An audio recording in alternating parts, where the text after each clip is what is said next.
உயிர் கொடுத்த தெய்வத்திற்கு ஸ்தோத்திரம். இந்த லெந்து நாளிலே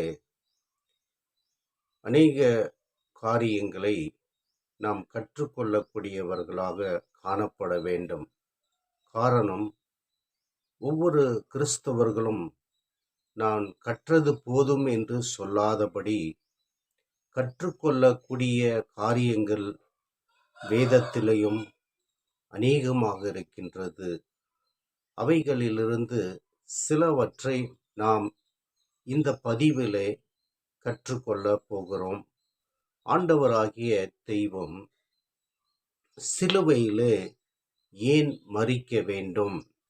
அவர் மரித்ததினால மனுக்குலத்திற்கு என்ன பயன்? ஆண்டவர் எதையும் முன்குறித்தே செய்திருக்கிறார். பரலோக திட்டத்தில் இயேசுவில் வெளிப்பட்ட அன்பு, பரலோகத்தில் இருந்த ஆண்டவராகிய தெய்வத்துடைய திட்டத்திலே ஆண்டவர் சிலுவையிலே அறைந்து அந்த சிலுவையின் மூலமாக தன்னுடைய அன்பை வெளிப்படுத்த வேண்டும் என்பதற்காகவே ஆண்டவர் கல்வாரி சிலுவையிலே மரித்தார். இந்த கல்வாரி சிலுவை எதற்காக ஆண்டவருக்கு கொடுக்கப்பட்டது என்று பார்த்தால், ரோமர் காலத்திலே அவர்கள் குற்றவாளிகளுக்கு கொடுக்கிற தண்டனைகள் 5 விதத்தில் இருக்கும். ஒன்று, எரிகிற சூளையிலே போடுவார்கள், அல்லது கல்லெறிந்து கொல்லுவார்கள், அல்லது மிருக ஜீவன்களுக்கு இரையாக கொடுப்பார்கள், அல்லது வாள்களால் 2 துண்டாக வெட்டி கொலை செய்வார்கள். 5வது, சிலுவையிலே கொடூரமாக கொலை செய்வார்கள். இப்படியாக தான் அந்த ரோமருடைய காலத்தில் இருந்த பொழுது ஆண்டவராகிய இயேசு கிறிஸ்துவை குற்றவாளி என்ற நோக்கத்தோடு அவரை கல்வாரி சிலுவையிலே அறைந்தார்கள். ஆண்டவர் மரிப்பதற்கும் பாடுபடுவதற்கும் நிந்திக்கப்படுவதற்கும் காரணம் இருக்கிறது. பழைய ஏற்பாட்டிலே சொல்லப்பட்ட அத்தனை தீர்க்க தரிசனங்களும் புதிய ஏற்பாட்டிலே நிறைவேறக்கூடியதாக காணப்படுகிறது. மத்தேயு 26ஆம் அதிகாரம் 56 ஆகிலும் தீர்க்கதரிசிகள் எழுதியிருக்கிற வசனங்கள் நிறைவேறும்படி இவைகளெல்லாம் சம்பவித்தது என்றார். அப்பொழுது சீஷர்கள் எல்லாரும் அவரை விட்டு ஓடிப்போனார்கள். இந்த தீர்க்க தரிசன வார்த்தைகள் புதிய ஏற்பாட்டிலே நிறைவேறியிருக்கிறது. நாம் பழைய ஏற்பாட்டிலே சகரியா சொல்லுகிறார், ஆமோஸ் சொல்லுகிறார், ஏசாயா சொல்லுகிறார், எரேமியா சொல்லுகிறார். இப்படியாக அநேக தீர்க்கதரிசிகள் ஆண்டவர் இப்படியாகத்தான் மரணத்தை, பாடுகளை காண வேண்டும் என்று சொல்லி தீர்க்க தரிசனமாக சொல்லப்பட்டது எல்லாமே இந்த புதிய ஏற்பாட்டில் நிறைவேறியிருப்பதை நாம் மத்தேயு, மார்க், லூக்கா, யோவான் புத்தகத்திலே அறிந்து கொள்ளலாம். இந்த ஆண்டவராகிய இயேசு சிலுவையிலே எதற்காக மரிக்க வேண்டும் என்று நாம் பார்த்தால், 1 கொரிந்தியர் 15ஆம் அதிகாரம் 3ஆம் வசனத்திலே, நான் அடைந்ததும் உங்களுக்கு பிரதானமாக ஒப்புவித்ததும் என்னவென்றால், கிறிஸ்துவானவர் வேத வாக்கியங்களின்படி நமது பாவங்களுக்காக மரித்து, ஆண்டவராகிய தெய்வம் நமது பாவங்களுக்காக மரித்து, எதற்காக அவர் மரிக்க வேண்டும், எதற்காக கல்வாரி சிலுவையிலே அறையப்பட வேண்டும் இப்படியாக நிந்திக்கப்பட வேண்டும் என்று பார்த்தால், மனுக்குலத்தின் பாவங்களை அவர் மேல் ஏற்றுக்கொள்வதற்காக, நாம் செய்த பாவத்திற்கு அவர் பலியாவதற்காக தேவனாகிய கர்த்தர் தன்னையே பலியாக ஒப்பு கொடுத்தார். தெய்வம் மனுக்குலத்தின் பாவத்தை நீக்க வந்த ஒரு பரிசுத்தமுள்ள தெய்வமாக இருக்கின்றார். அந்த ஜீவனுள்ள தெய்வம்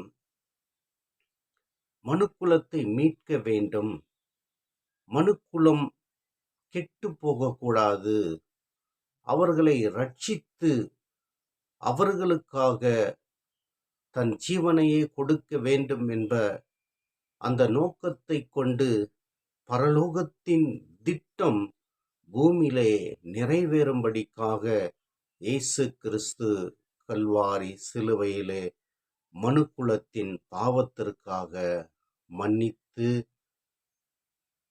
அந்த தெய்வம் நமக்காக சிலுவையிலே மரித்தார். தெய்வம் சிலுவையிலே மரித்து நம்மை மீட்டிருக்கிறார். நம்மை கிரயத்துக்காக கொல்லப்பட்டிருக்கிறார்.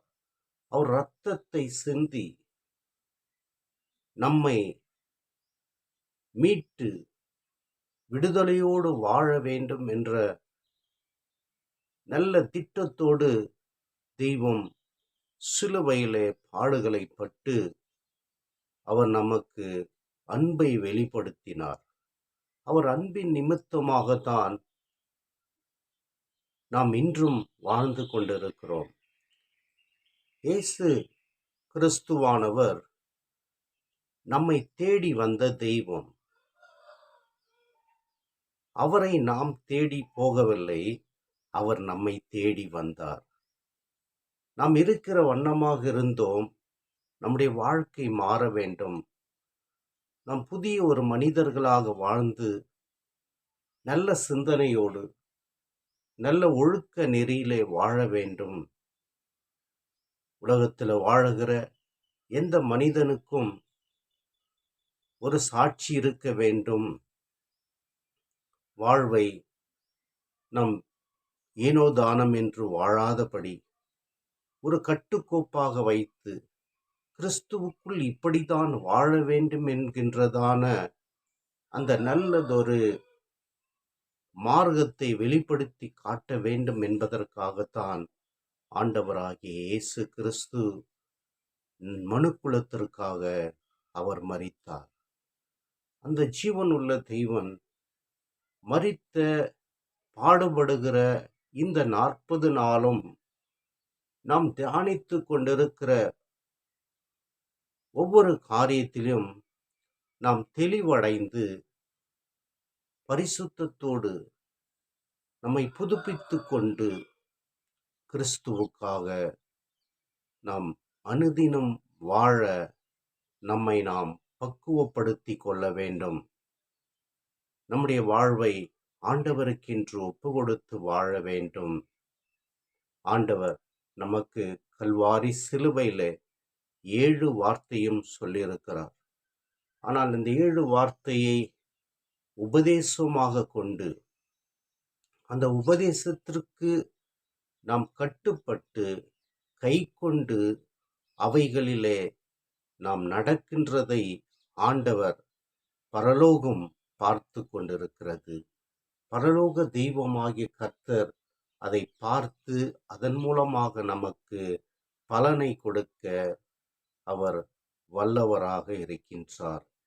எனவே இதை கேட்கிற என் அன்பு சகோதரனே, சகோதரியே, லெந்து நாளை பாரம்பரியமாக மாற்றாதபடி, லெந்து நாளை அனுசரிக்க வேண்டுமென்றால் வெறும் 40 நாட்கள் தான் நான் பரிசுத்தமாய் வாழ வேண்டும், 40 நாட்கள் தான் நான் இப்படியாக உபவாசம் இருக்க வேண்டும், 40 நாட்கள் மாத்திரம்தான் நான் இப்படி இருக்கிற வேண்டும் என்கின்ற அந்த சிந்தனையை விட்டு ஆண்டவருக்காக 40 நாள் அல்ல, நம்முடைய உடலில் ஜீவன் இருக்கும் வரையிலே அவருக்காக வாழக்கூடிய அந்த மனம் நம் இருதயத்திற்குள்ளே இருக்க வேண்டும். காரணம், அவர் நம்மை நடத்துகிறவர், அவர் நம்மை காக்கிறவர், அவர் எல்லா சூழ்நிலையிலும் நமக்கு உதவி செய்கிற தேவனாக இருந்து பரலோக தெய்வம் நமக்காக பாடுபட்டு சம்பாதித்து கொடுக்கப்பட்ட அவருடைய இரட்சிப்பை பெற்றுக்கொண்டு தெய்வத்துக்காக இருக்கிற ஒவ்வொரு நாளும் அவருக்காக வாழ வேண்டும் என்கின்ற நல்லதொரு சிந்தனையோடு இந்த லெந்து நாட்களிலே நாம் வாழ வேண்டும். இந்த 40 நாட்கள் 365 நாட்களிலே போய்விட்டால் 325 நாட்களும் எப்படியோ வாழ்ந்து கொள்ளலாம் என்று நாம் எண்ணாதபடி 365 நாட்களும் கர்த்தருக்கென்று வாழக்கூடியவர்களாக நாம் மாற்றிக்கொள்ளலாம். இந்த லெந்து நாளிலே நாம் ஒரு தீர்மானம் எடுக்கக்கூடியவர்களாக இருக்க வேண்டும். நாமாகவே இந்த பதிவிலே நான் பேசலாம், ஆனாலும் நாம் எடுக்க வேண்டியது என்ன என்பதை உங்களுக்கு இதன் வழியாக சொல்ல விரும்புகிறேன். அவைகளிலே உங்களுக்கு விருப்பம் இருக்கிறவர்கள் இவைகளை ஏற்றுக்கொண்டு நாம் தீர்மானம் எடுப்போம். குடும்பத்தை கிறிஸ்துவுக்குள் சாட்சியாய் நடத்துவோம். எங்கும் கிறிஸ்துவின் அன்பை பகிர்வோம். பிரித்தெடுக்கப்பட்ட கிறிஸ்துவ வாழ்க்கையை வாழ்வோம். குடும்பத்திலும் உறவுகளிலும் சபையிலும் சமுதாயத்திலும் சாட்சியாய் ஜீவிப்போம். இந்த தீர்மானத்தை நாம் எடுத்துக்கொண்டு கர்த்தருக்காக நாம் வாழ்வோம். மறுபடியும் சொல்லுகிறேன், லெந்து நாளை ஒரு பாரம்பரியமாக்காதபடி நாம் ஆண்டவருக்குள் வாழ்வோம், தியானிப்போம், கற்றுக்கொள்வோம், கற்றதை பயிற்சிக்குள் கொண்டு வருவோம், கர்த்தருக்காக வாழ்வோம். கர்த்தர் உங்களை ஆசீர்வதிப்பாராக.